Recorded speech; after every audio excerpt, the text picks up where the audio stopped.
Good morning and happy Saturday. Welcome to our Young Ladies of Destiny's virtual meetup. I am Sheila Robinson, your host and founder of this great organization. Today, we are going to be having some of our special guests to come on and talk about fatherhood. Okay. My first guest, of course, is Bishop Royce Robinson, which is my husband. We also have our great friend, Apostle Dwight Roberts, to join us. Come on in the room. And of course, we have my oldest brother, Adrian Clark, who's here to join us live today. Good morning. Morning. Good morning, everybody. Morning. We are so blessed to have everyone here today on the panel to talk about Father's Day, about being a girl's dad. I've prepared several questions that I got from some young women who just wanted to kind of ask a few questions. And I'm like, who could we have on the show? And of course, we have the best on here today. All three men are fathers of daughters, and we can't wait to hear their perspective and the wisdom that they have for us on today. You guys can kind of share with us about yourselves and what you do and how can we follow you. We'll start with Adrian. Good morning, everyone. My name is Adrian, and as Sheila said, I am her oldest brother. Of course, from Dallas, Texas. Live locally in the area, and I'm just here to share some of my experience as a dad of four girls who range in ages of very young and almost 30. So happy to be here, and look forward to sharing in this event with everyone. Amen. Okay. Bishop Royce Robinson. Well, hello, everyone. Happy Saturday. It is wonderful to be a part of this stream. I am Bishop Royce Robinson. I'm the senior pastor and founder of Kingdom and Grace Ministries International, one church, two locations here in Dallas and also in Bakersfield, California. And I'm also the blessed husband of the founder of this great organization, Robinson. I'm a father to six girls, ranging from the early 30s down to late teens. So a lot of experience with girls. And I can't wait to share and hear some of the questions and insight from the other men and fathers on the panel, and also some of the questions that young girls or females have concerning the perspectives of father. So I'm excited. Amen. Thank you for that. Apostle Dwight Roberts. Hey, good afternoon, or good morning, should I say. Counted a blessing to be on here this morning. I'm a native of North Carolina, son of a military father, 20 years in the Air Force. But near Statesville, North Carolina, under the ministry, been here 26 years. Have a location here in Statesville, and also we have a sister church in Mount Airy, North Carolina. And being a father, I'm excited just to hear with the other brothers on here, the input and the impact that fathers do have as a role in the young ladies' lives. I am a father of three girls, and I'm about like Brother Clark there, ranging from 28 down to 7. So it's eventful, but it's worth it all. And I look forward for the input and what we can gain from each other to empower the rest of them that's listening. Watching today, we hope we pray that you guys be blessed on today with what's being shared. I wanted to host this because I know that oftentimes, we don't really take a lot of time to honor fathers. And I know just having like funny conversations with my husband, we talk about how on Mother's Day, mothers get all the flowers. The restaurants are crowded and things of that nature. But when it comes to Father's Day, the only thing that they pretty much get is a tie. Or if not that, they probably get something from Home Depot or some type of something that they can use to barbecue on a grill or something like that. But anyway, they are just not as honored as, of course, women are, and we know that. So I wanted to make sure that we took out some time to not only just honor the fathers, but also just gain wisdom. We understand also that there are so many young women who have their fathers in their lives. We understand that also that although someone can be present, but they can also yet be absent emotionally. And we also understand that there are young women who may not have their fathers around, and then we also have the group of young people who do have their fathers around. And so with all that being said, we are here to gain perspective so we are all here to gain perspective so that we can kind of move forward. And if you guys have any questions towards the end, feel free to comment. Also, feel free to share this live as well. All right, so what I have a few questions that were submitted to me. So what I'm going to go ahead and start doing, and I'll just kind of start to the right, all the way down to the bottom. So I'm going to ask these questions, and you all can answer them with your most transparent responses. All right, the first question is, how does your faith in God play a part in your role as a father? Bishop Royce?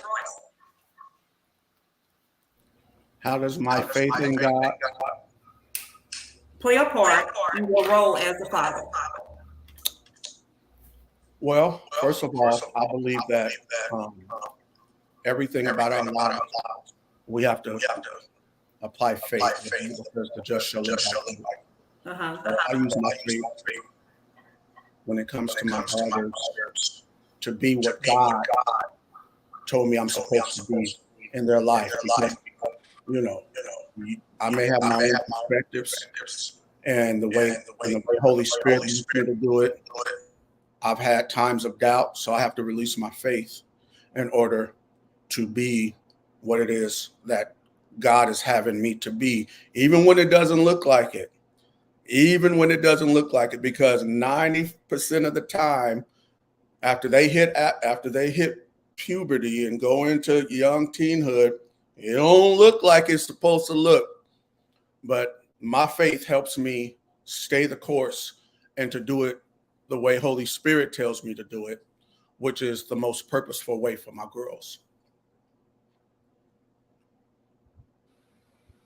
All right. Thank you for that feedback, Bishop Robinson. Apostle Dwight Roberts? Same question.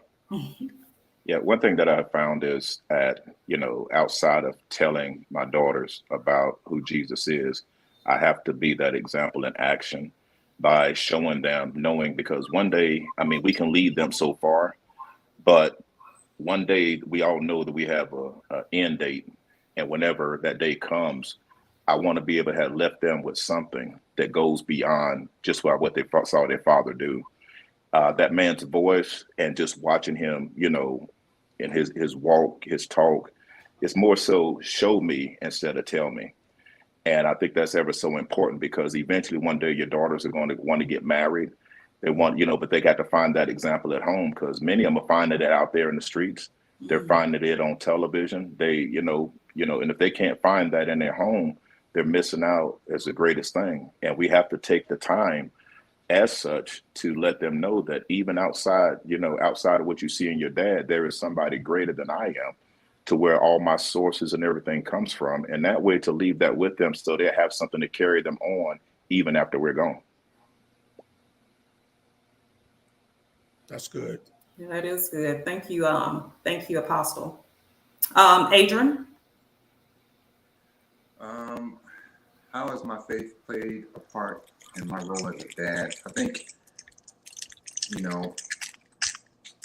early on as a father, fathering a newborn, now fathering older kids, particularly when you start as a parent in general, there is no manual on how to be a parent. There is no manual on how to be a dad. All you have is influences, whether you have a dad in your household or someone outside the household. At the end of the day, you do not have a manual. You have your own experiences. But even with your own experiences, you do not have the answers always. You really don't know how a situation is going to turn out as they are presented to you. That's good. And that's when you have to realize that the only manual that you do have is the Bible and to lean on God. And you can apply that in any situation. But that's how I went on, in my experience as a dad from infancy to now, as my kids are older. Leaning on God is always going to be the best answer, regardless of the outcome. Amen. Thank you for that. Thank you for that. Because I can only imagine how those who do not have a foundation or who's not rooted in Christ, how when tough times hit, they may struggle. So I can definitely see why it would be definitely important to make sure that you incorporate a relationship with God when you're up, when you're raising children. All right, thanks for answering that question. So my next question for you all is, I know you guys have something for this. Do you ever have those days that you have had to display tough love towards your daughters and felt unsure if you made the right decision? We'll start with Apostle B because he looked like he's ready. Like he has a word. Hold on one second. Yeah, there's always going to be that battle. It's a matter of doing what's right, not what's easy. Because when you'd much rather tell them the truth, and I know they're going to come back with the guilt trip with the little eyes and the little tears and everything like that. But at the same time, you have to let them know that this world is the type of world that will eat you alive if you don't tell them the truth. Because with daughters, and I'm sure these other brothers can attest, is I'd much rather them hear the truth coming from their dad than for them to find out there in the streets and they wonder why my dad didn't tell me this when I was living underneath him. The first time a young lady hears, I love you, shouldn't be from some other joker out there in the street. It should be hearing it from the man that she looked at every day to help birth her, to where whenever the man that comes into, or tries to, or I should say, try to come into her life, tries to slide in with the little slick stuff, dad's done already prepared her for what to expect. And sometimes that love is tough. That love is, uncompromised, because I look at God has given us queens, and it's up for us to groom them accordingly, not so they, so they don't get moved by the slightest little slick words, because we all knew that we once were young and we knew what to say and how to say it to get what we want. But the preparation starts with us. And sometimes it doesn't come across easy, but I know that I can sleep well.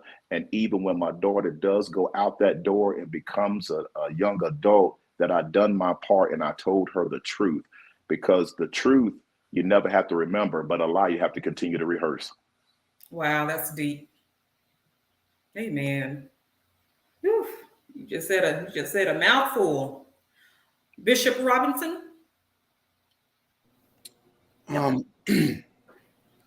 Well, I believe that, as Apostle was sharing, the truth is paramount. The Bible says that our children are arrows in our quiver, which has a connotation that we must aim them the right way. Now, if they choose to go a different trajectory after the aim, at least they were aimed the right way. Because sometimes aiming them the right way, telling them what they need to hear, not what they want to hear, is going to be disappointing and painful, because it will go against the grain of the culture. It'll go against the grain of what social media is telling them. It'll go against the grain of what their clique is telling them. It'll go against the grain of what they're seeing at school. However, by us doing that, by us telling them the truth, by us having to give some tough love, it gives them a compass for later in life. Because all of us have gone through where we may stray to the side and all that, but the Bible says train up a child in the way they should go. So when they're older, they won't depart from it. In other words, when they're older, they have an anchor, that voice that's pulling them back, saying, "No, you know better than that." Even if they shoot off and do other things or go awry, they got something saying, "You're better than this. You know better than this. You can do better than this. You can pick yourself up." So that's the importance of those tough love conversations and those honest conversations. You know, people in my circle often looked at me funny the way I talk to my girls, because I don't talk to them with a filter. I just get straight up, this is what it is. And I want you to hear it from me, so you're not surprised. As Apostle said, you're not surprised when it's coming from somebody else. You already say. My oldest daughter said all the time, she said, Daddy, I would tell them, my daddy already laced my boots, so you can't lace me. I already been laced. So that's the importance of it, because it might not be popular at the time. But one thing we all know, the older we get, the more the wisdom that we got from our dad and moms makes more sense. Yes, amen. Because I definitely get it. Because I know that sometimes when I even reflect on some of the things that my mom may have said, you know, things my mom may have said, even my brother Adrian, you know, things that they've said, I reflect on it like later on in life, like now. Yeah, but I'm so grateful that my brother have always been there for me and has always been like an example for me. So I definitely look up to him. He is one of my role models. Adrian? You can unmute yourself and answer that question as well. Thank you. Am I muted? Can you hear me? I can. Okay. Well, definitely have been presented many situations where I have questioned my own actions in terms of the path that I attempted to lead my daughters down. I think the foundational piece for me is teaching them to think first and make the right decisions, think about the impact of their decisions. And, you know, I was pretty much groomed in the military, so it's always scenario-based conversations or what-if conversations. Now that they're older to understand, unlike before, it's do as I say and don't question me. So, you know, we all evolve. So does our thinking, and you know that's kind of the foundation that I laid on with my daughters. But yeah, there were moments of tough love,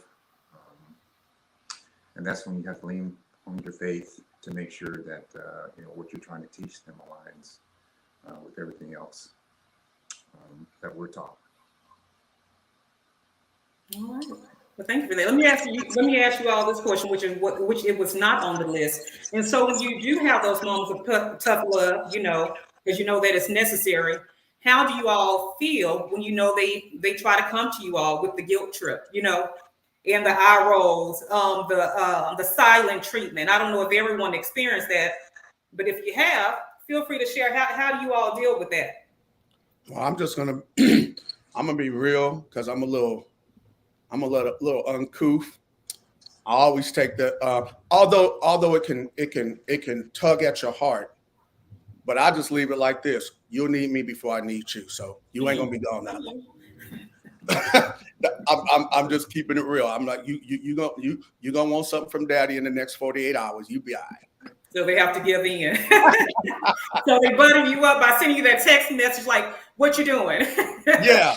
Not apologize or anything like. No. They don't like to say sorry, but they be like, "Hey, Dad, what you doing?" Yeah. I mean, oh, we back in now. We back in. Let's say we're getting back in the door. What about you, Apostle? Well, they always have a tendency to listen to the bishop, and they like to test the waters to kind of gauge the heat from what just happened. And I know with my girls, sometimes they might go 24 hours, Bishop, you know, or they might go, but I'm about like you. I mean, I give it time, because especially when I know that it's for their good.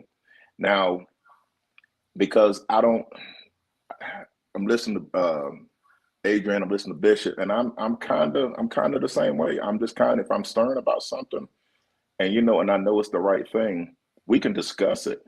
But at the end of the day, please understand, you know, and one thing that my oldest daughter, you know, because when she started talking about Brother Adrian, she was wanting to date. I wasn't ready, but she had to tell me one day, because I was like, make sure this, do this. And what got me, Bishop, was when she looked at me and she said, "Daddy, you've already taught me." And I never want to lose that conversation, with your daughter. I don't care how old they get, but if you stand firm, and I firmly believe, even though they come to puppy dog eyes and, well, Daddy, they're looking for that compromise, but that sternness eventually will become respected. Because Brother Adrian, they'll back up, and what they'll say to us is, "That's Daddy," and they'll respect that. So they'll try it, and sometimes they'll poke at it, Bishop, just to see if is Daddy getting soft. Is Daddy nah, Daddy's still Daddy. But when things happen, at the worst, where do they come? They're gonna come right back there, and they try to get slick. They might try to bring Daddy some peach cobbler, Brother Adrian. Coming to my Daddy, I was thinking about you. That's their way to say, "I'm sorry. Can we get back to talking?" Because our voice and what God has given us to put in them is established in there, because they hear our voice. When they start to do wrong, they hear that correction. They hear, well, hey, brother, Daddy Adrian told us this, and this. Like you're saying, train up a child in the way they should go. All we can do is train them. And sometimes that toughness, we have to maintain the no compromise. Because in the business I'm in, and I'll say this quickly, I see a lot of bad kids. And when I say that, 2, 3, 4 years old, the disturbing part, Adrian, that bothers me is watching a 2-year-old tell their parent, "Shut up." Looking at a 4-year-old talking about, "Leave me alone." And they still alive? Yeah. But my question is, what you do in public, you do that at home. And the embarrassment, and the point I'm trying to make it, and the reflection of a parent of how you are raising your kid. Don't try to stop it now because you're in public. That stuff starts at home. But then you have babies raising babies that has not come to the maturity to have a mature mind of how to do such. But as a father, we are to implement, stay firm. You can stick your lip out. You might stick, they might say some bad words when they walk off, but don't let me hear it. Say it when you get 20 feet away. But at the end of the day, we never stop being dad. That's such a word. Yep, and I'm sure that someone on this live now, they probably have to think, that's not going to work. Now, although my feelings may be hurt, my soul is saved. Although my feelings is hurt, I'm still alive. Because oftentimes when girls, with me being a daughter, sometimes we think that sometimes things are being told because they don't want us to enjoy life. So prayerfully, some young person watches today, know that that they're doing things at the best of their interest. You all are doing things at the best of their interest. Yeah, thank you for that, Apostle. Adrian? That's pretty tough answer to follow. I think Apostle Roberts nailed it.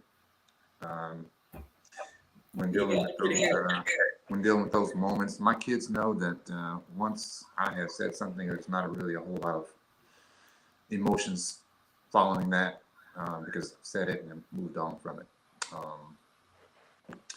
And I still think they realize that today.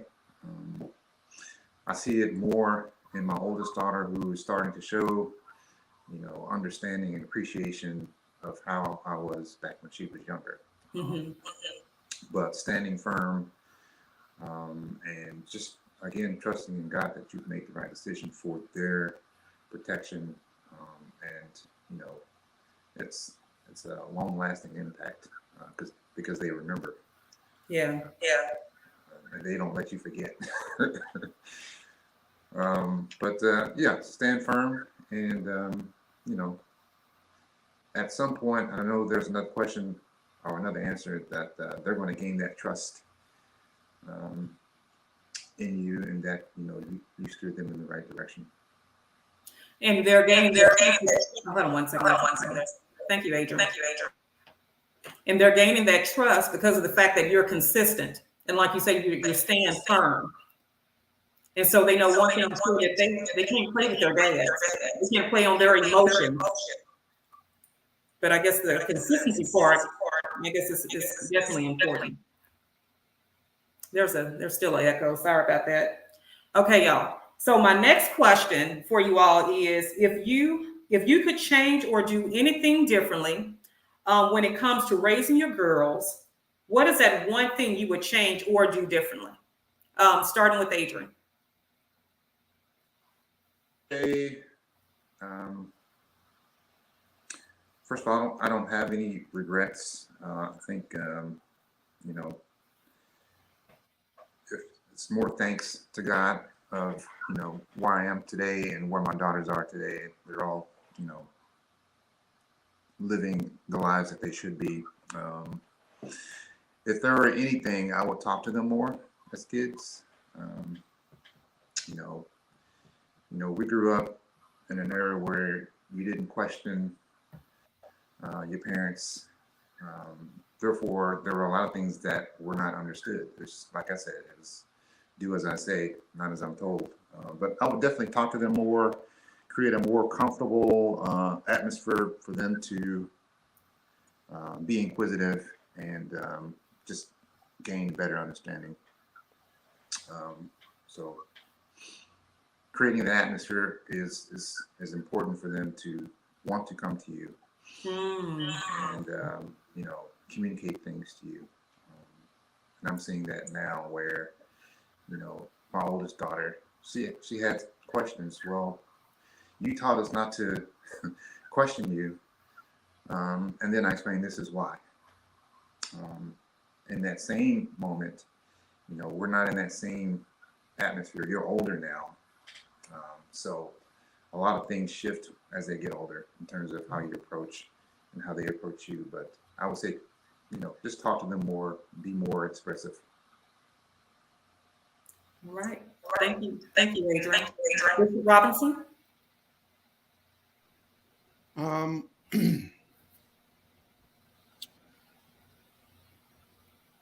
I think the one thing that's unique that I'm going to share is that something that I would do different only really applies to my firstborn. That's my oldest child, my daughter Ashley, because her sisters under her benefited from what I learned through her. And the one thing that I would change is that I would make sure that the standard that I set was not so intimidating that she would think that she couldn't come to me because I'd be disappointed in her. And I would let her know that I'll jump in the mud with her. I'll come in the mud and get you. That's what I would change, because I started off so firm. I had her when I was in high school. I started off so firm that when she began to go through certain challenges, my firmness intimidated her that, first of all, I'm going to disappoint him. And she didn't want to disappoint dad because we super tight. That's daddy's girl. We super tight. I don't want to disappoint him. And so there's certain things I can't come to him about. And so that's what I would change. I would let her know. I would do it in the way I did it with the other girls, that this is the standard. Yeah. But you're more important than my standard.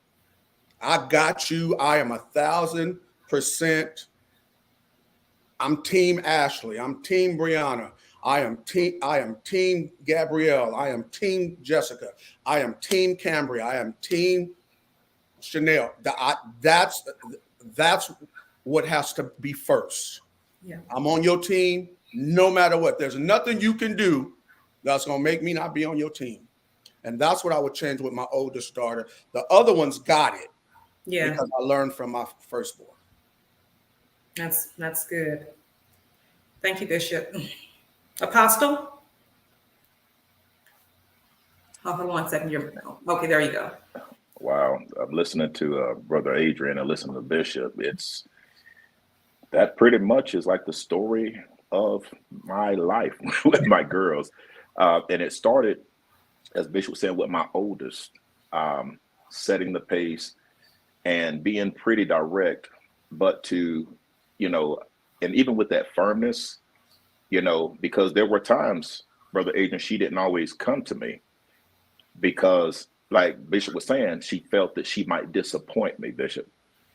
And I was like, well, I don't want you to feel like you can't come to me. And like you said, you'll jump in the mud with her. You will do everything you can, but I didn't set that stage clearly. When I say clearly, I do the firmness and different things because we got to have the equal balance in everything we do. Mhm. I wanted her to know, look, don't try to play me because it is going to be what it is. But then when I saw that she went to go get advice here, advice there, and being the last to know, I kind of said, did I set this to where she didn't feel comfortable? And it set the pace for my next daughter that came because my girls used to tell people, no, daddy, he's cool or whatever. But if you lie to him, daddy go crazy on you because a lie is something about a lie. I'm serious. When you look me, and I mean, I'm sure when I grew up, I've told plenty of them. And one thing is that my dad, with his military and everything like that, I was like, I used to think, I said, man, daddy crazy, daddy, but then, Brother Agent, I found myself in some of the things he instilled in me coming through me. But there's a balance there in all things. But then when your daughters come to you crying Mm. and you're able to hold them, that hug means the world to them outside of any words that we could ever say to them. Because any man could put their arms around your daughter, but there's no arms like the arms of their father. And because they remember that from a baby, they were introduced to, when that baby came out, there's Brother Adrian up there holding that baby. You looking at her, she's looking at you. And that moment, there go that bond right there, Bishop. Here we are looking at her. And you be like, man, I would burn somebody's house down for you. And Wow.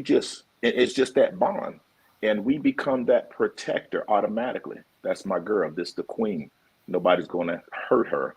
But as far as like the regrets, I wish that the firmness, I would have had a little bit better balance to where she knew that she had full access with no restrictions towards me.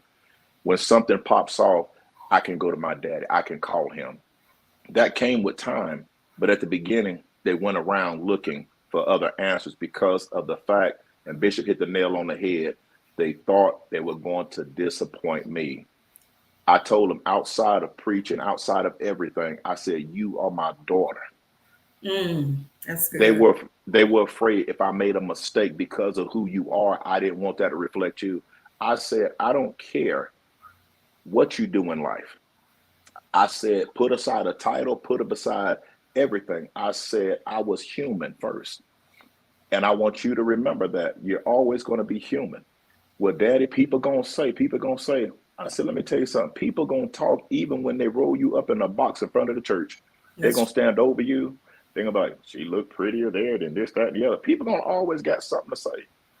But it goes back to knowing and establishing within them. And we know, Brother Adrian, we got to speak into them. Let them know, remind them how beautiful they are. So that always stays with them. So that way, when somebody says something else, to be like, you a lie. My daddy said I'm a queen. They always got it established in them. But that would be the only thing is have a little bit more balance in that area. hey man, that's a word. That is a word. All right, y'all. All right, I'm gonna go to the next question. What were your greatest challenges during your daughter teenage years? For those who have young adults, what was your greatest challenges during your daughter's teenage years? Um, we'll start with you, Apostle. Teenage years, lying, you know, and the fact that they didn't have to, that was, one of the biggest things. And finding the balance between that and because during that time, I was a single father raising three, and finding the balance of having to get off work to go pick them up from school and different things and trying to juggle those things. But the balance of that and making sure that I was able to give them the time that they were needed. Because in my line of work, you can get bogged down so much with work that one thing that I learned, Sister Sheila, is I had to develop what I call spot checks, meaning that periodically, if you got a little phone, I'm gonna spot check it. If you got social media, I'm a spot checker. You never know when I'm going to check and see who you're texting. You're not going to never know when I'm going to pop up. Well, this is violation. No, it's no violation. What bills do you pay here at the house? You're under this roof. That's not your door over there. Please understand, when you're in my care, it's my responsibility to see what's going on, because when you don't check, that's when you're letting something grow and fester and something else is feeding your daughter. It might be some little no good knucklehead that's waiting for you to go to work so they can slide over there and try to knock on the door to slide in when you're gone. But we have to do spot checks to be aware of what's going on. And I think that they don't like it. It makes them uncomfortable. I saw a gentleman one day, it was a social media thing, and his child was talking about, why are you coming in my room, this, that, the other? And he said, your room. So the man got a drill, Brother Adrian, went out there, he took the screws out of the door and took that door down. And he said, you got no room. All this is my house. And I want you to understand, you're under my roof. You don't have no privacy. But those spot checks is huge, because I believe it can prevent and intercept a lot of things if we don't catch it early enough that can fester in something bigger later that could have been caught at an earlier stage. That's really good. Thank you. Thank you, D. Apostle D. Bishop Robinson. The biggest challenge during the teenage years was, for me, with my girls, fighting outside influences. Because there was a lot, because once they jump into junior high and high school, that's a different level. And so now they're getting these other things fed to them that are outside the parameters of what you've programmed in them. And so now that's where the battle comes. The battle don't come because they don't like what you say. The battle comes because they've been offered something different. And this always started from the beginning. The enemy came along and offered humanity something different. And that's the battle, to keep them back. That was my challenge, to keep them balanced so that they don't doubt that what you've been fed first is authentic. What you're being fed now from the outside is artificial. So be careful. That was my biggest challenge. Wow. Well, I can definitely agree to that. I totally understand. Thank you. Adrian? I think my biggest challenge back when my daughters were teenagers was more so in myself, and realizing, or trying to come to grips that what they had experienced and had been taught up to that point would be applied in their lives, and whether or not I had done a well enough job for them to make those decisions on their own. The second part of that was realizing that my daughters were older. That was my other challenge, and that I could not coddle them like I did as toddlers. And the wake-up moment for me was when Nina, my oldest daughter, said, "Give me space." Oh, wow. I think she was 18 or 19. So the challenge was more so in myself and believing fully that I had done a well enough job. Not just I, but Mom and I had done a well enough job for them to make the right decisions, stay out of trouble, be productive, be more independent moving forward in their lives as they got older. That's a good response. Thank you. Thank you, Adrian. Let me ask you this question. I'm sorry, let me mute this. Let me ask this question for all three of you. Hold on, they're still echoing. Let me ask you this question. When you do have daughters and you know that they are growing up, they're becoming into their own person, because they're always evolving in that state of becoming. How do you all feel, or how do you identify when you do need to give your daughters space so they can evolve? Starting with Bishop Robinson? Um, I knew it was time once they got to the point of they were getting ready to leave the house.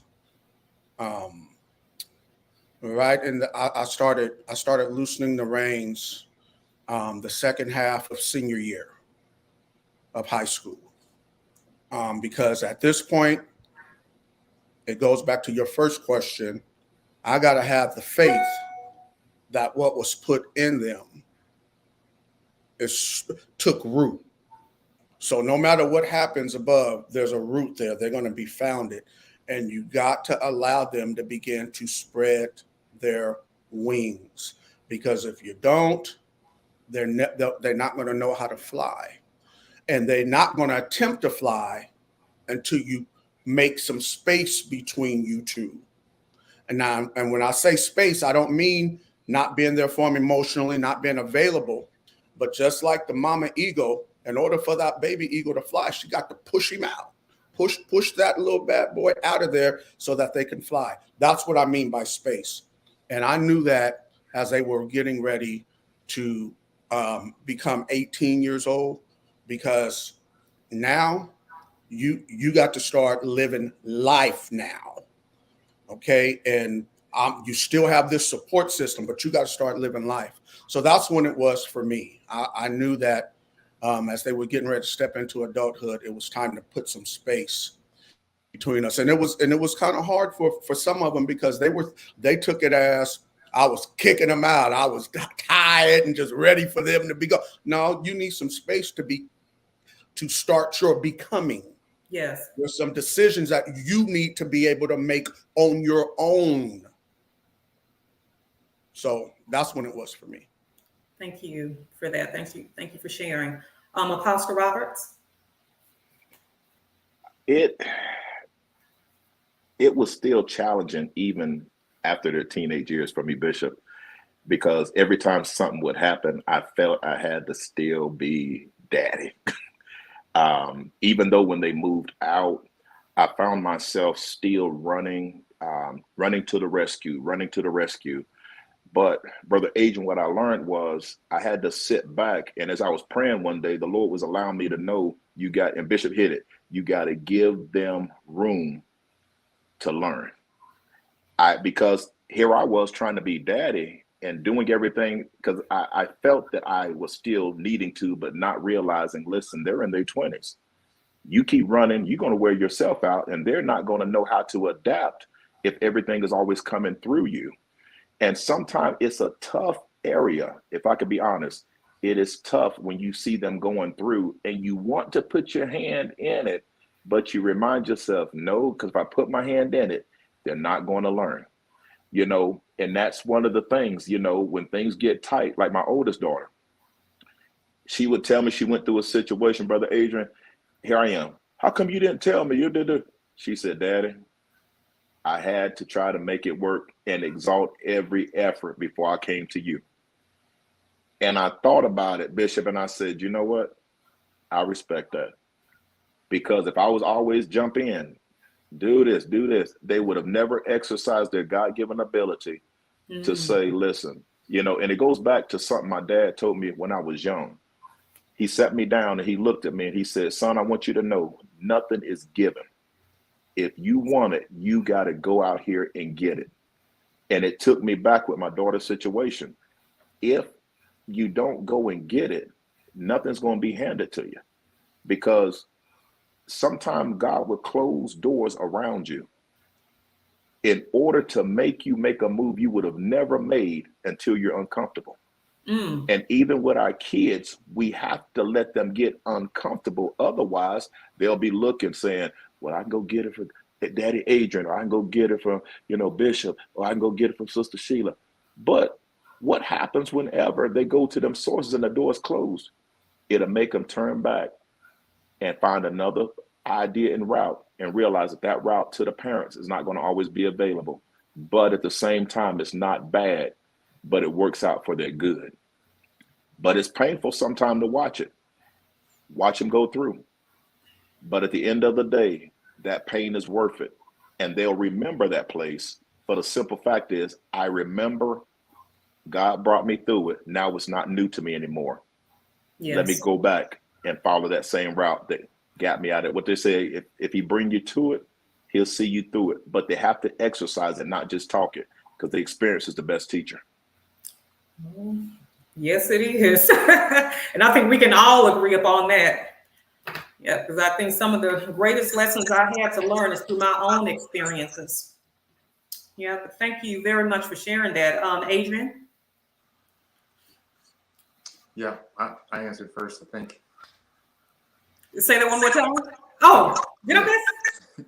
I'm all out of order. Okay, y'all forgive me. It's not early, but I woke up early. Okay, 1 second. Hold on, y'all, because I want to make sure I get a lot of these questions in, because I see how time is passing, and I just want to make sure that some of these questions that were asked, that they are answered.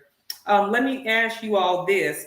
What are some of the life lessons that you taught your daughters that you have seen manifested in their lives?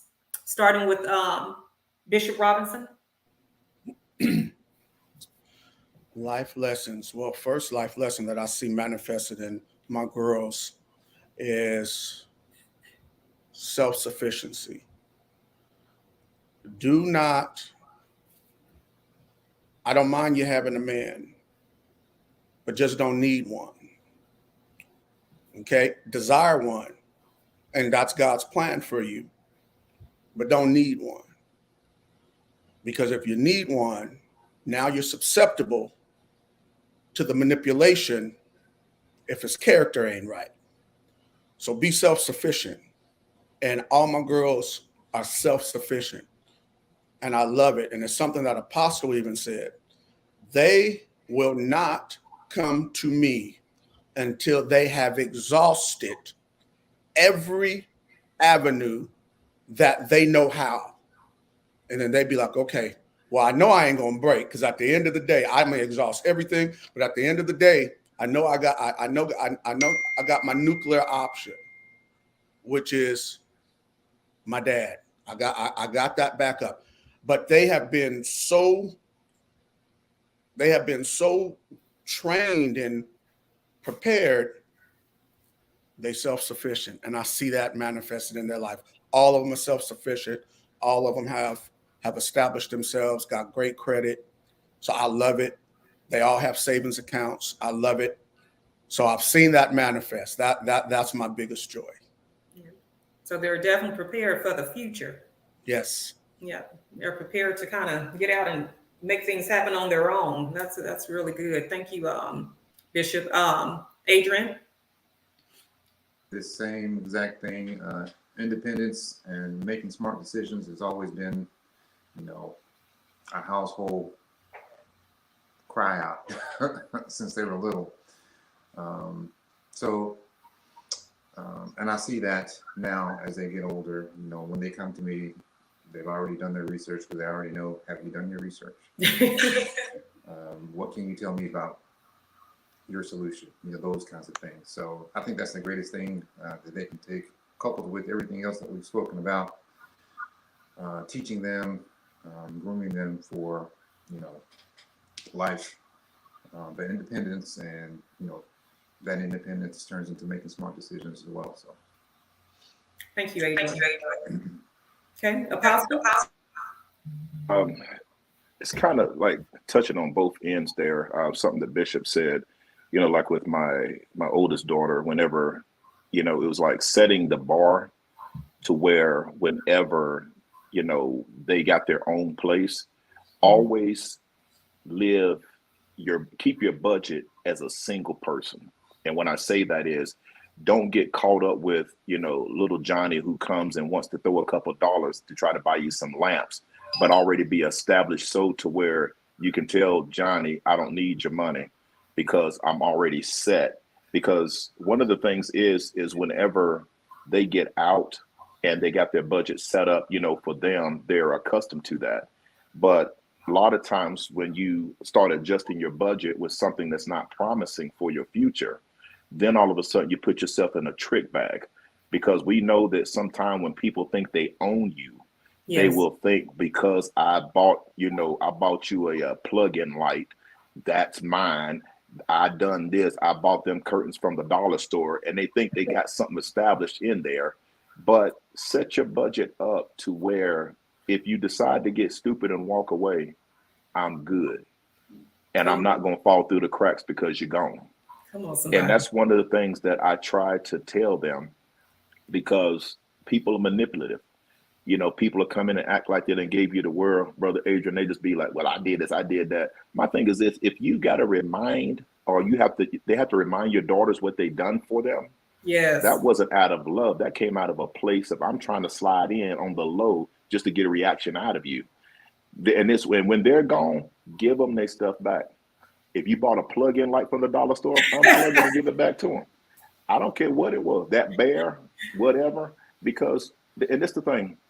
A lady once said one time, and I didn't understand this at first, Bishop. Her and this guy broke up. They went their separate ways. And Brother Adrian, this dude bought this woman bedroom suit, dressers, all this stuff. But she said when they went their separate ways, she said she got rid of all that stuff. And I'm like, what?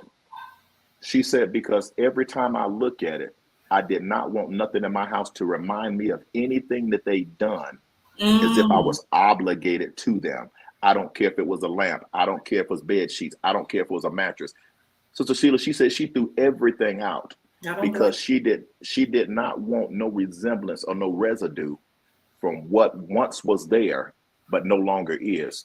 And sometimes we got to be careful of what we allow people to buy us to put in our house, especially when it's with the wrong motives, because they Mm. want a reminder of what they've done, Brother Adrian. And here it is, we got to tell our daughters, hey, look, you can buy your own lamps. You got your credit straight. You got this straight. A That dude want to part. roll up. Hey, you need some help with your car? Nah, my car paid for. Or you're already in a place to where it's good and you got no regrets. And when that bar is set, it's hard for somebody to come in behind. And as a dad, and I used to tell them this with my girls, Brother Adrian, if I eat steak, my girls ate steak. You know what I'm saying? When we pull up to the table, Bishop, I pull the seat out, let them sit down. And they're like, why do you do that stuff? I said, these are my queens. And my daughter had told me, she went out on dates. Sister Sheila, and they were like, dudes like, you high maintenance. I don't know who got you like that. But I'm going to tell you, the fathers ought to raise the bar so to where the next man that come into their life, it'll be a hard act to follow. You know what I'm saying? Yes. Because it's established that this is how I should be treated. And why should you go any less than the way that your dad treated you? And that'll stick with them forever. Man, that's some wisdom there. And that is so true. And I was going to say, too, and it's good for them to go ahead and take their things, too, because you don't want them to have any reason to come back. Say, I'm coming back from my thumbtack I left in the wall 3 months ago. You know, you want to take all your belongings, sir. Bless you. Okay. All right. Thank you for that. Thank you for that. Okay. Matter of fact, I have another question for you, Apostle Roberts. That is, with you working at the car dealership and you see so many young women coming in.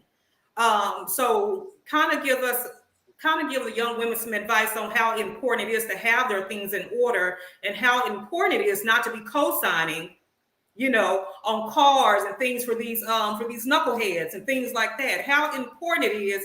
We already know that they need to be self-sufficient, but they need to understand why. Give about 3 reasons why they should not be doing that. For what they do at that moment will affect you for the rest of your lifetime. I see it often, and honestly, I saw something here recently, and it's amazing you brought that up. A young lady, Bishop, when I first sold her a vehicle several years ago, credit score near 800. Brother Adrian, perfect credit, this and that. And then when I saw her 2 years later, she bought a house. I commended her on buying a house because this young lady's still in her 20s.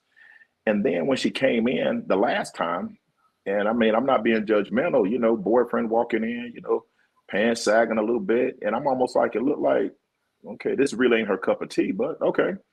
So they sit down and looking at a young lady who was organized, Bishop, who had her stuff together, was getting ready to put her name on a note with the guy who didn't have no credit established. Was still living with auntie or grandma or somebody. And I'm up here like, I asked her several times, Sister Sheila, I said, are you sure you want to go forward with this, Bishop? I was trying to throw hints as much as possible. I can't tell, Brother Adrian, I can't tell nobody what to do in my line of work. But what I do is I put on that father mode when I'm dealing with young ladies. And I said, maybe he needs to find somebody else to sign with him. And she kind of looked at me because I already knew she had great credit. So outside of my advice, Sister Sheila, they left, went somewhere else. And 2 months later, she calls me back. Can we do this? And I saw where her score had dropped. You know, here it was mid-7s, Bishop knocking on the door of almost 800. Now her score is swinging in the 6s, Brother Adrian. Wow. And I'm thinking they went to every other dealership getting all these inquiries. But my thing is to the young ladies, do not give anybody husband benefits who is only a temporary fix. Somebody that has not committed, not talking about emotionally. I'm not talking about, oh, he hugs me, he's this and that. When you put your name on something and they have not gave no type of commitment, he has to bring something to the table other than his looks and his good smell of cologne. He has to bring some substance of, look, I'm established and this is what I have. But most of all, follow me as I follow Christ. Now, people may say, well, that ain't important. But a man who does not have nobody to follow will follow anything. And he will lead you straight to a ditch because the blind can't lead the blind. But one thing is this, when God says, I am love, a man who does not have God cannot give you the proper love that is needed to help you, because anybody that loves you don't hurt. You never hurt the person that you love. And when a man can tell you, he can tell you everything that's good for your ears, but at the same time, can you hear my heart cry when I'm going through without me telling you? A man will know when to pray. He'll know all these different things. But I say to the young ladies, don't find a pretender. I got to be specific, Brother Adrian, because there's a lot of pretenders out there. They'll be at church, but not in church. They know how to put on the facade of this, that, and the other, but then all of a sudden kick back because that's what you want them. Don't never share your heart's treasures with somebody who may not be there in the end. Do not put your name on no house, no credit card. Don't put your name with nothing until you decide that this is the one in your future. And even after then, make sure they put a ring on the finger, but not the fact that they bring a ring, but make sure this is who God has for you. Yes, that's a word. Thank you for that, Apostle. Thanks for sharing that. Thanks for sharing that wisdom. Let me ask this question, and since you did just touch several good points, one of the questions is also, what tips would you offer your daughters on dating? We'll start with Bishop Robinson. Well, the tips I give my girls is understand the phases of a relationship and don't get caught up in the ecstasy stage, which is the first one. Don't get caught up in the ecstasy stage, because the ecstasy stage is nothing but sunshine and lilies. So don't get caught up in the ecstasy stage, because oftentimes that's one thing I have gone through. I've seen young ladies, I've seen young ladies push all the chips to the middle of the table in the ecstasy stage. And that's very, very, very dangerous, because there's nothing established in the ecstasy phase. Nothing, there's been no reality or no challenge, which are the other two stages. Because after ecstasy comes reality. Oh, your breath do kind of stink a little bit. Oh, oh, wait a minute, you do got this kind of a bad habit. That's the reality. Right. After reality comes the challenge stage, where now you face something, and are you all connected enough to go through the challenge together So that's a big tip that I give my girls. How to approach a relationship. Don't get caught up in the first stage, the ecstasy stage. Because in the ecstasy stage, he fine, he smell good, he's saying all the right stuff. But that's just ecstasy, and it can last. It can last 3 months. It can last 6 months. But that reality stage is coming. The reality stage. Come on, somebody. Adrian, what advice would you give your daughters on dating? Because I'm sure they would be terrified anyway. Well, I'm scared for them. I was going to say, you can remember my tips for you. Don't do it. No, I'm just kidding. But I think Bishop Robinson said it best. You can say that in many ways, but just don't believe the hype. Because guys will tell you anything to accomplish a goal or a hidden agenda. Don't believe in first impressions. It's all the same. Give it time. And we already know Adrian. Nobody don't no man around my brother if you're not serious. Because he's gonna intimidate him anyway, just by his look. Because he don't play about the women that he loves. So that's that. All right. Thank you, Adrian. That's my brother, y'all. I used to be scared to bring anybody around my house because my brothers don't play. All right, y'all. Apostle Roberts, what are your thoughts on that? Yeah, they both, Brother Adrian and Bishop both touched on it, because, even sugar look like salt until you get to the taste. You know what I'm saying? And that's, you're going to find out the truth. I always was taught that, with young ladies, if you want to know about what kind of man you're dealing with, sit down and talk to his mama. Now, I'm going to tell you, some mamas are no hold bars when they come to their sons. And some of them will tell you straight to their face, he ain't no good. He's got this characteristic. Or if they still got a grandma, let me tell you something, them grandmas from back in the day, you may not like it. Your feelings might be bent when they get through, but I much rather know the truth from who knows them best. And then you got to watch little things, the manipulation, because they're gonna ask certain questions. And that's why it's important for them to keep a guard over their heart. Because if you share with a man what you desire out of that treasure box, Brother Adrian, what's going to happen is that man will become what you told him, and that's not what he really is. That makes sense? Because it's like, that's almost like you start telling them, I desire this type, or I want somebody like this or that. That man is taking notes. It's not that that's him, but that man is putting on that character, Bishop. He's going into his Halloween closet and getting his disguises ready, and he'll come to church with you because that's what you want. I want somebody to hold my hand, walk in the park. You're putting all this out, and you're giving him the blueprint of what you want. That's why it comes in intimidation. All he's doing is becoming what you asked, only for you to get serious. And then the Freddie and Jason come out, and you like, oh, wow. And one thing I know for a fact, Brother Adrian, sometimes we're blind to missing little stuff along the way. You see that little temper, and one thing I told my daughters is, I said, Bishop, if he grabs you by the arm tomorrow, I was just playing, you better watch those signs. The little stuff like that we don't pay attention to, but we'd be like, oh, he was just playing. He grabbed you by both arms and is very, very stern.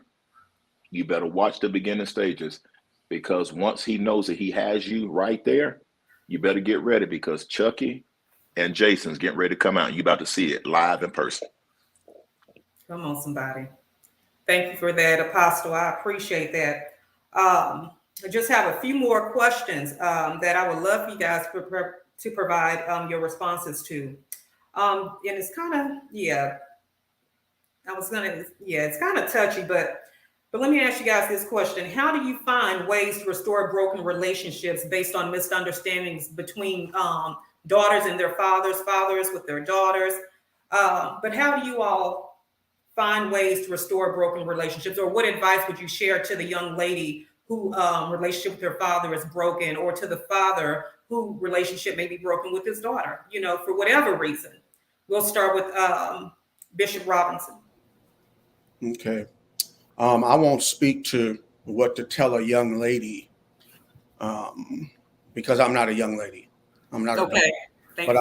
I will Praise speak. God. But I will speak to from a father's perspective. Awesome. And the first thing you have to do as a father, if you want to restore that relationship, is you have to admit you. You have to look your baby in the face and you have to admit you were wrong and you got it. You missed it. And that I had to do this with my oldest daughter.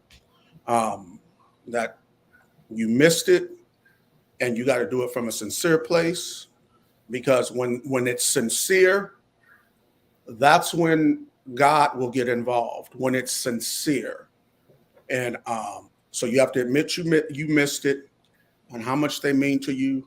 You got to be willing to ask for forgiveness. It starts right there, because you can't come in as I'm dad and this is just it. No, you have to humble yourself. You got to be willing to humble yourself and allow your daughter to know that a relationship with her is more important than your own pride. That's good. That's good. Swallowing your pride. Absolutely. Thank you, Bishop. Apostle Roberts. Yeah, Bishop hit it again. A man has to humble himself and not let pride be the reason why you won't go and apologize. Because when your little girl, your little queen, when she means everything to you, when we say that we would do anything for them, that anything also requires humility and humbling ourselves. And I'll say this real quick.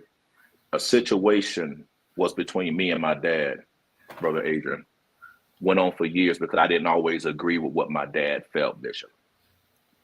So in me coming into Christ and me saying I know who God is, that grudge was still there, even in the midst of me trying to say that I was serving God. And Brother Adrian, every time I would kneel and pray, God would always bring it back to my mind. You need to go fix it. It doesn't matter, Bishop, how many places I done been, how many places I done preached, but he reminded me that the business still wasn't fixed. So I made up in my mind, I said, I'm gonna go fix it. I ride over to his house. I get there, go down the stairs in the basement, Sister Sheila, and we're sitting down there. There's 6 people sitting around down there. And Brother Adrian, I said in my mind, I said, if there wasn't so many people down here, I'll apologize to him. Be careful what you think. After 45 minutes, Sister Sheila, I looked around the room. Tell me why everybody was gone, Bishop. And I'm looking like, where'd everybody go? One went to the bathroom, one went outside. So here's my daddy a couple of feet from me. And I said, Daddy. He said, yeah. Here come that pride that quick. It sure is pretty outside, ain't it? It's like I could not get it out because pride popped up that fast. But I sat there and I got angry at myself. And I said, doggone. And I said, Daddy. He said, yeah. I said, I'm sorry. And when I said that, it's like a weight came off my shoulder. And the thing the Lord reminded me of was that you were holding a grudge against your dad. But what if I held everything against you that you've done to me? And I had to humble myself. And I'm like, and Brother Adrian, I'm just honest. I kept saying, God, but I want to be mad right now. I want to be mad. But he reminded me, you want me to forgive you, but you're not willing to forgive others. And that was my breaking point of knowing that somebody has to be the bigger person. And it's not about the big eyes or little U's, but it's all about doing what's right, not what's easy. You'll sleep better and you know it's the right thing to do. So it's about humbling yourself, as Bishop said, and knowing that it doesn't make you no less of a person, but you know it's the right thing to do. Thank you so much, the Apostle. We appreciate that. Adrian? Yeah, everything has been said. On top of that, don't allow yourself to be the broken link, like Apostle Robert said. you know, you can say everything in the world, but until you make that move, you know, or reflect that in your actions, you know, it's just going to go by the wayside. So don't allow yourself as dad to be the broken link. The broken link. That should never be the case, because you are dad, and at the end of the day, whether who's right or wrong, you know, you have to decide the fate of that relationship. All right. Thank you, Adrian. I appreciate that. All right, you all. The next question is, how do you encourage your daughters who has been dealing with peer pressure and or comparison? Starting with Adrian. Well, I like to believe that my daughters kind of had the same mindset. It's okay to be, you know, different. You don't always have to be the same as everybody else. Just know that, you know, you're special and God made you who you are for a purpose. So I have not had to deal with those emotions. I can't say that my daughters have had to deal with that, but Jasmine, you know, she stands out. Jasmine is my high schooler. She is a tomboy, whereas my other daughters are, you know, girly girls. So, you know, always indirectly let her know that she is my special one, and that she is just as beautiful as her other sisters. So never feel like that, you know, she doesn't feel like that she has to be the same as them, or, you know, be the same as anyone else for that matter. With that said, you know, everyone deserves to be treated in their own individualism. So as to not, you know, I have 4 girls, so everyone has their own personality, and, you know, that's how they're treated. Yeah, because Adrielle is her own person for sure. She has a lot of personality. Yes. All right, thank you, Adrian. Bishop Robinson. What I share with my daughters and what I share with young women is this. People, when it comes to peer pressure, people will not have to deal with the consequences of the opinions they get you to embrace. Ooh, come on. You have to deal with those consequences. So don't let somebody else's opinion put you in a place where you're going to be over there suffering from it and they ain't going to be nowhere around. So you have to go with what you know, not what people want you to do. And that's the thing about peer pressure. Peer pressure is all about wanting to fit in. And you have to be willing to stand on your own, that you will not compromise yourself or your personality or your character or your conscience just to fit in with other people. Man, I definitely agree to that. I notice, especially when it comes to young women, you know, I try to tap in to like social media with where the young people are and see what, you know, seeing what they're doing and things like that. And usually when I'm like looking at comments, somebody always want to be like somebody like, oh, these are goals. I'm like, you don't know what these people deal with behind closed doors. Everything is goals, relationship goals, beauty goals, you know, all the craziness. And then like, even with this, even more so now in this day and time, people want to alter their bodies. You know, they want to have the BBL surgery. They want to pluck their lips. They want to do all these different things to their bodies, which, you know, to each their own. But at the same time, it's because it comes from that place of comparison.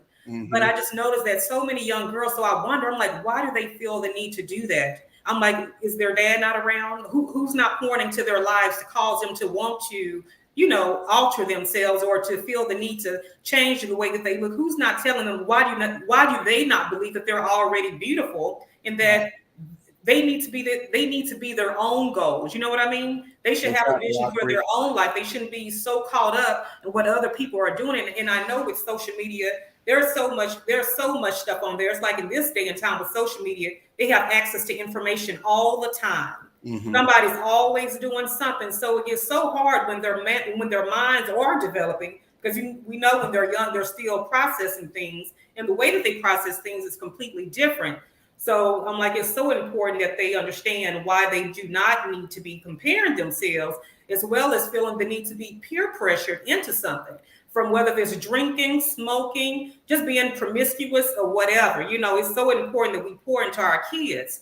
But Apostle Roberts, with you, what do you do to encourage your daughters who may be experiencing some of those things that I mentioned, or who probably have?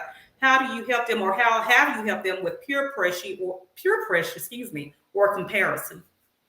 One thing I try to tell them, Sister Sheila, is to remind them that they are enough, and letting them know that you're not, you're not really identified by all these other accolades of things, but you have to know within yourself that I'm good with me. And I'm transparent with my kids. We have conversations, we talk about, because we know marijuana, we know all these different things. And I think in a role as a parent, a dad, and everything, is we have to let the kids know where we've been. So we don't act like we're like, Mr. Superhuman that never done anything wrong. So when the peer pressure does come up, I tell them I've been there, I've done that, but it comes with a cost. And then I remind them that, Bishop, if it's, if you want to go get marijuana, if you would honestly count up, and I tell them, if I would count up how much I spent in my younger days on it, how much money could I have saved now if it wasn't going to those things? And because anything that you invest in, you want to see a return. I was investing, but where's the return?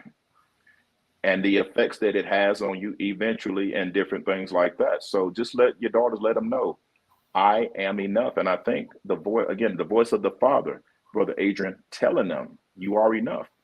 That's not going to, make you any greater. It's not going to make you more famous.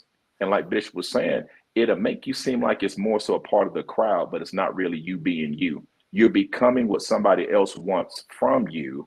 But then you done lost your identity and you swapped out because you took second place when you always lived in first. Amen. Amen. Thank you for that, Apostle.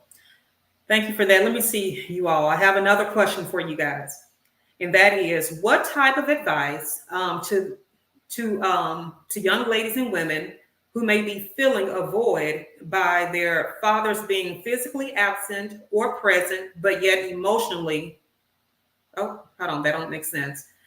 What kind of advice would you offer a young lady who may be filling a void by their fathers, who may not be physically present, or who may be present, but yet unemotionally available? Starting with Adrian. This is a hard one. I think for them is seek understanding from God first, because at the end of the day, if you never get that understanding from anywhere else, you'll have it from Him. But seek understanding from God first, and that's really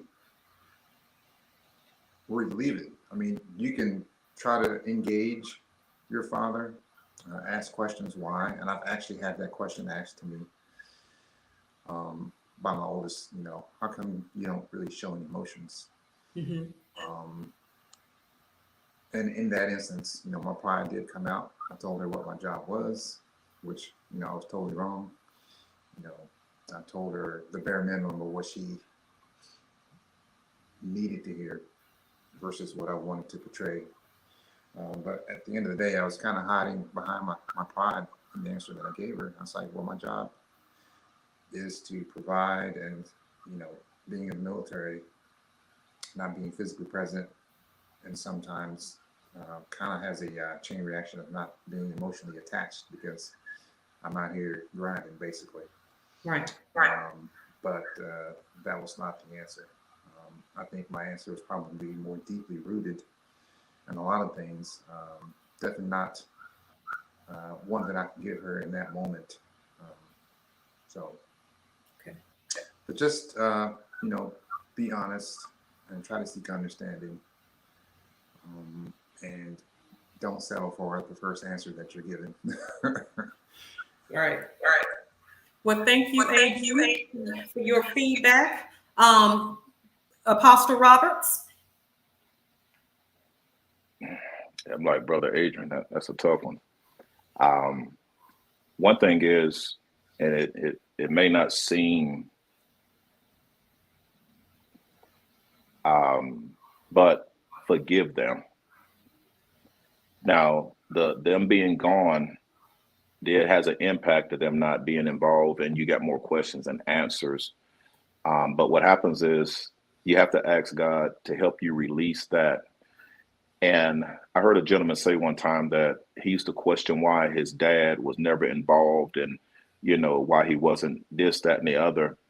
And then he said that somebody ministered to him and was telling him that sometimes dads that help make babies are on a destructive path.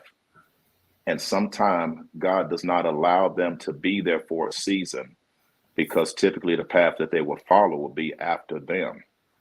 But only down the road, when you are ready for it and mature to deal with it, he will allow them to come back because you can handle it better.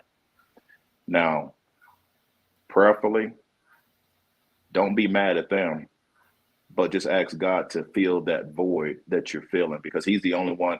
Because me, Brother Adrian, Bishop, we can sit and we can tell you all day long, but we can't touch that void. We can only tell you the only one that can do that is God. And I know the question might be, well, how do I get to him? And Brother Adrian hit the nail on the head. Honesty. Talk to God. Tell him, don't hold nothing back. Tell him exactly how you feel. He already knows, but he wants to hear from you. And you'll be surprised, the more that you take that's hidden and put it in the outwardly, you'll start feeling better. Because right now it's buried and it's coming through your character. But put it in the atmosphere. God, this is what I'm feeling. God, please come in and heal me, because right now I'm angry, I'm mad, and you'll be surprised. And don't be up there trying to be cute. Say it to God like you feel, and you'll be surprised once it's on the outside. That's what he can do to mend it, because you took it from the darkness inside and you brought it out to the light to expose it for what it is, and you'll start feeling better. Amen. Thank you for that feedback, Apostle. And I'll just share this real briefly with me. Again, I am a daughter, right? So I would definitely have to say that the best thing that you can do to fill that void is, for one, you want to definitely establish a relationship with Christ, because God, he fills every void, right?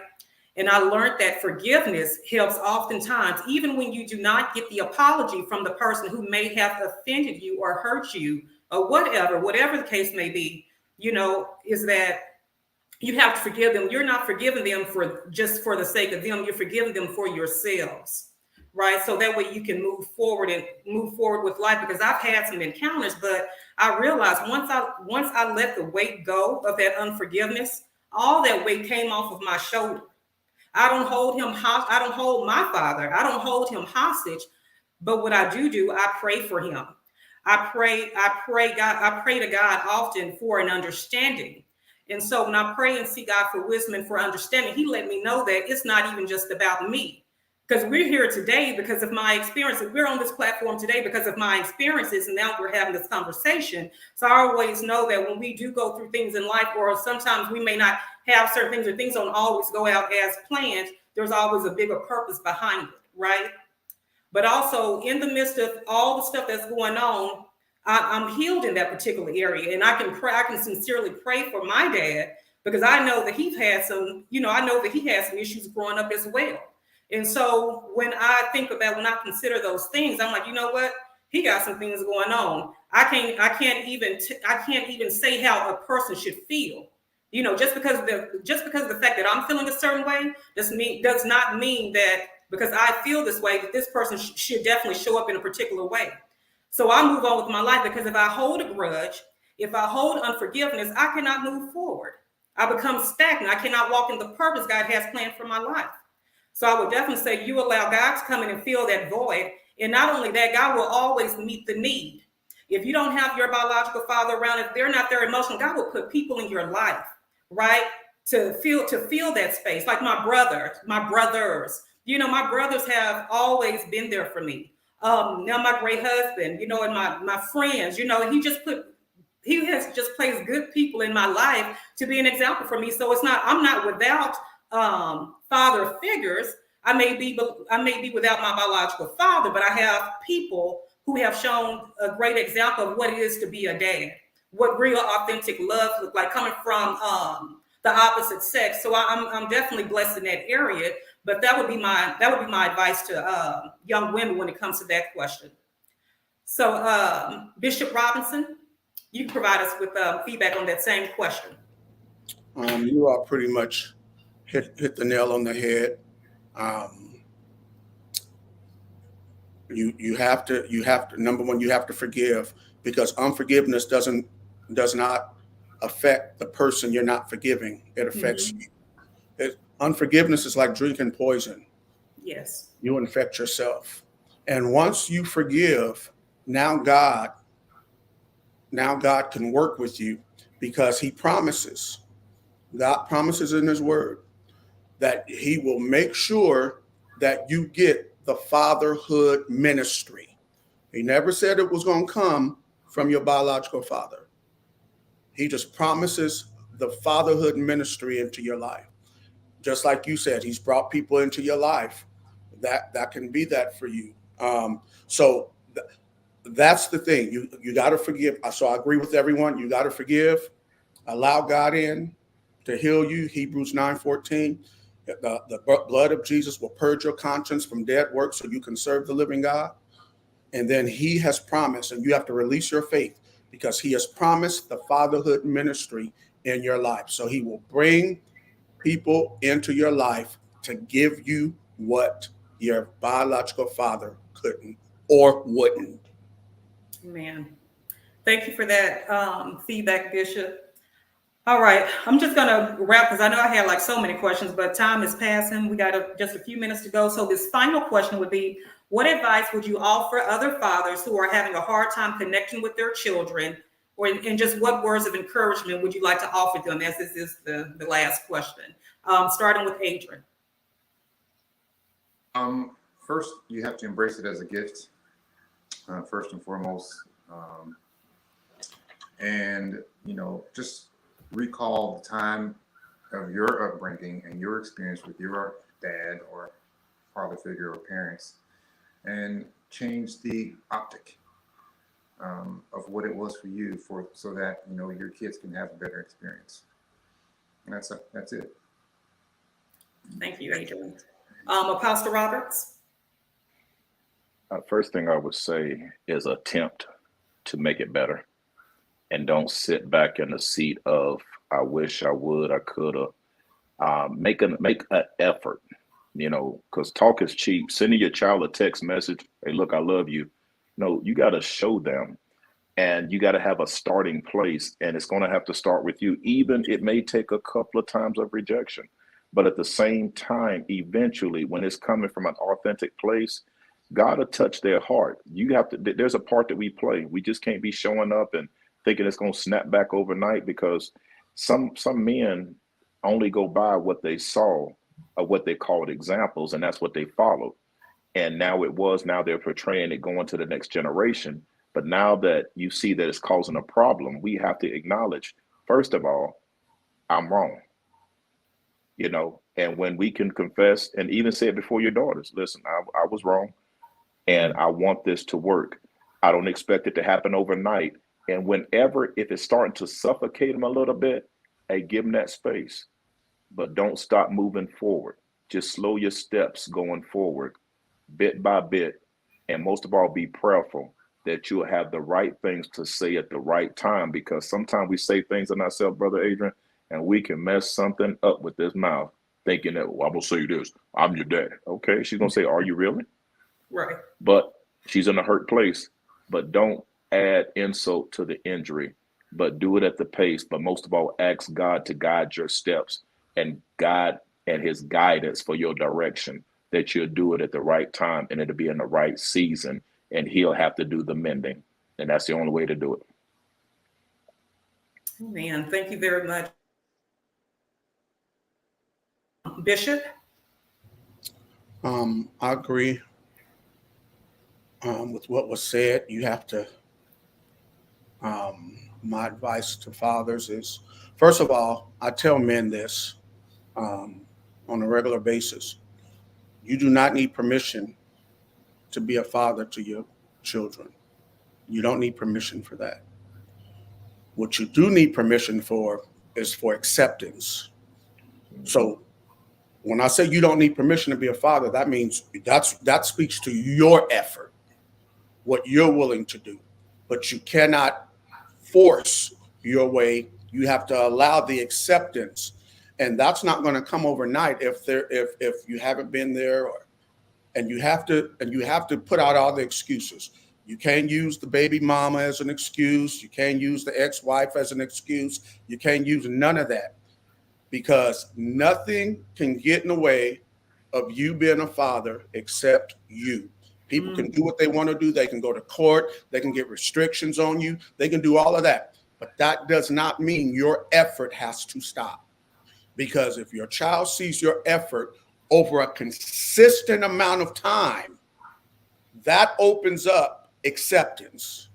And you have to be willing to be faithful enough and committed enough to stay the course. Oh, man. Thank you for that, Bishop. And thanks for everyone who took out the time to be a part of this live stream today. The one thing I want to say that, even, just coming from the perspective of a daughter, somebody's child, is that fathers are greatly appreciated. Even though your kids may not say it enough, even though you may get that tie or that spatula for Father's Day, you all are greatly appreciated. And sometimes you don't even realize, as you're fathering your kids, you're being the example to so many other people. They're watching you, and yeah, they're watching you. They're seeing how consistent you are. They are watching how well you love your children.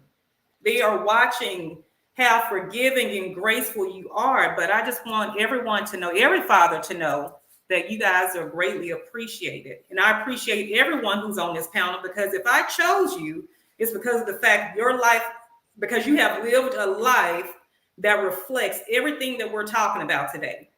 You guys are the most dynamic girl dads that I know. You lead by example, and I just really appreciate it. Yeah. Thank you. Yep, and that's all I have to say. And I hope that everyone who's watching today, I hope that you are blessed by this message. And for those who are watching the replay, we hope that you are blessed as well. But we're going to be closing out. Until next time, we will talk to you later. Bye-bye. Bye. Thank you.